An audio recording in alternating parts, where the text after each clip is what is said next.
Hey guys, in this video I will show you how you can delete a friend on Snapchat. So make sure to watch the video till the very end. And let's begin.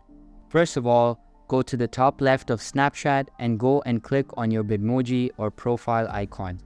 And this will take you to your Snapchat profile. And then what you need to do is go and scroll down until you see the friends section and go and click on my friends. Now you need to find the friend which you wish to go and delete and remove so you can search for them or just go down the list. I haven't got many here, so it'll be quite quick for me. And in this case, I want to go and unfriend this person. What you need to do is hold your finger on the person you wish to go and remove. And then once you've done that, you then need to go and click on Manage Friendship just here. And as you can see, you then have the option for Remove Friend. Then what you can do is go and click on Remove Friend, and you'll need to go and confirm your decision that I want to go and remove the user as a friend. So I'll press remove and you've now gone and removed them.